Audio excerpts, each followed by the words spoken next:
आपण जाऊयात आमचे प्रतिनिधी कृष्णा यांच्याकडे। कृष्णा, तुमच्या मागेही आपण पाहतो की सीएसएमटी स्थानकावर आज प्रचंड गर्दी। निखिल, आपण पाहतोय माझ्या मागची गर्दी जर बघितली तर मराठा आंदोलक जे आझाद मैदानामध्ये जे गर्दी केलेली होती तेवढीच गर्दी आता स्थानकांवरती सुद्धा व्हायला सुरुवात झालेली आहे।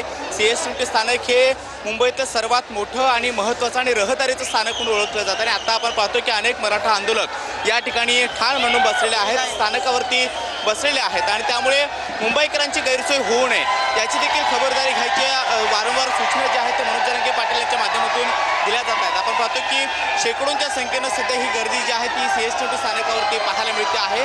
बाहेर मैदानाच्या जेवढी गर्दी होती तेवढीच गर्दी आता स्थानकांवरती होताना पाहायला मिळते आहे आणि मोठ्या प्रमाणामध्ये घोषणाबाजी या सगळ्या आंदोलकांच्या माध्यमातून दिली जाते आहे। तर अनेक आंदोलक जे आहेत ते आता खाली बसून ते सीएसएमटी स्थानकावरती गर्दी करत आहेत आणि त्यामुळे या सगळ्या लोकांमुळे मुंबईतलं जनजीवन विस्कळीत होऊ नये यासाठी मनोज जरांगे पाटील हे सातत्याने वेगवेगळ्या सूचना व्यासपीठावरून देत आहेत आणि आता सीएसएमटी स्थानकावरची ही सगळी गर्दी आपण पाहतोय।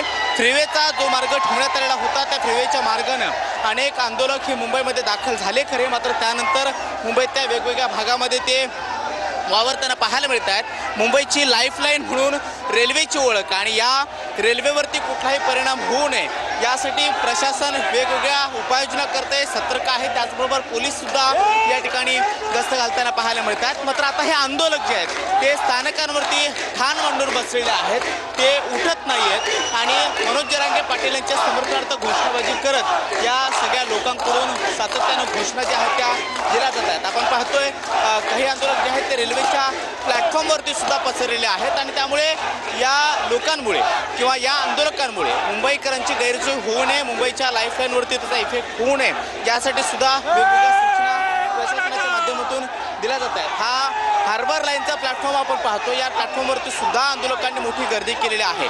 सीएसएमटीचा जो सेल्फी पॉईंट आहे त्या सेल्फी पॉईंटच्या समोर सकाळपासून शेकडोंच्या संख्येनं आंदोलक जमलेले होते, मात्र मुंबईमध्ये आता मुसळधार पाऊस पडतो आणि या मुसळधार पावसामुळे प्रत्येक जण आसरा शोधतोय, निवारा शोधतोय। पावसापासून वाचण्यासाठी सगळे आंदोलक जे आहेत ते प्रयत्न करतायत, जमेल तिथे खाण्याचा प्रयत्न करतायत। काही जणांनी टेम्पो आणलेले आहेत, त्या टेम्पोमध्ये आपल्या शेतात पिकलेलं जे काही शेताचं साहित्य आहे, जेवणाचं साहित्य आहे ते सुद्धा आणलेलं आहे, भाज्या आणलेल्या आहेत आणि जमेल तिथे खाऊन आता मुंबईमध्ये ठाण मांडून बसायचं आहे।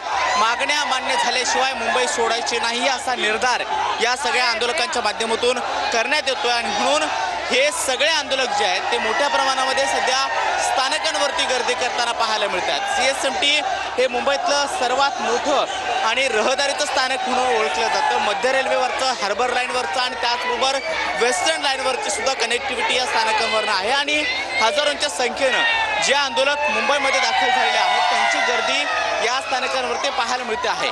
सगळे प्लॅटफॉर्म जे आहेत ते चक्काजाम होताना पाहायला मिळतात। पुढच्या बाजूची दृश्य आपण पाहतो थेट प्लॅटफॉर्मवरची, जिथून लोकलमध्ये चढतायत, आपल्या वेगवेगळ्या ट्रेन पकडतायत, मात्र तिथे सुद्धा ही गर्दी जी आहे ती मोठ्या प्रमाणामध्ये ओसंडून वाहते आहे। मुंबईत पाऊस सुरू आहे आणि मुसळधार पावसामुळे या सगळ्या लोकांची तारांबळ उडताना पाहायला मिळते आहे। आंदोलक मोठ्या संख्येनं या सगळ्या परिसरामध्ये जमलेले आहेत। काही जणांनी तर प्लॅटफॉर्मवरती झोपी गेलेले आहेत, बसलेले आहेत ठाण मांडून आणि त्यामुळे मागण्या जोपर्यंत मान्य होत नाहीत, आरक्षणाचा तिढा सुटत नाही तोपर्यंत आम्ही मुंबई सोडणार नाही अशा पद्धतीची भूमिका या सगळ्या लोकांच्या माध्यमातून घेतली जाते। काही जण झोपलेत प्लॅटफॉर्मवरती झोपलेत, काय म्हणणं आहे सगळ्यांचं?